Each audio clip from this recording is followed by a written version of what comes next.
bienvenue dans cette très courte vidéo au cours de laquelle nous allons apprendre, grâce au logiciel Audacity, à mesurer une période et à en déduire du coup la fréquence.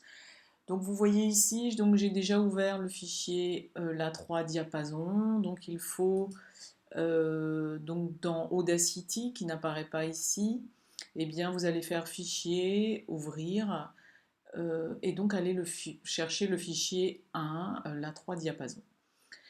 Donc pour l'instant, voici le signal sonore qui a été enregistré sur une durée de 5 secondes.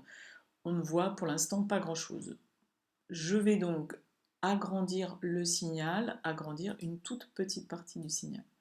Donc je commence, voici. Je commence par voir apparaître effectivement le fait que c'est bien un signal qui est périodique et sinusoïdal dans ce cas. J'agrandis plusieurs fois, c'est-à-dire je fais plusieurs zooms. Ensuite, je vais devoir, pour déterminer la période, repérer un certain nombre de motifs élémentaires. Le motif élémentaire ici est simple puisque c'est une sinusoïde. Je vais sélectionner cet outil-là, outil de sélection. Le début, ça va être ici, et là vous voyez apparaît une main. Il va me demander de me déplacer sur l'axe horizontal.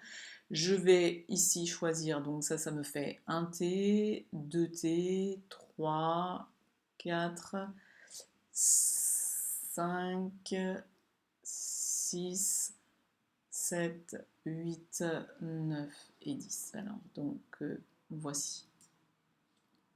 Enfin, donc vous voyez ici apparaît une double flèche qui vous indique qu'entre là, que lui, en fait, il effectue une mesure de temps entre le début du premier signal et donc le début, la fin finalement du signal numéro 10.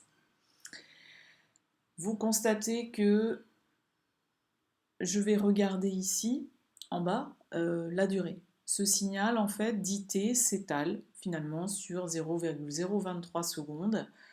Donc, un T correspond à 0,023 divisé par 10, c'est-à-dire 0,0023 secondes. Vous allez pouvoir en déduire du coup la fréquence et répondre aux questions, à la dernière question que vous avez dans votre activité, c'est-à-dire la 5. Prévoir une stratégie puis un protocole qui permettent de montrer que les deux l'A3 se distinguent bien par leur timbre. Je vous souhaite bon courage et je vous dis à bientôt.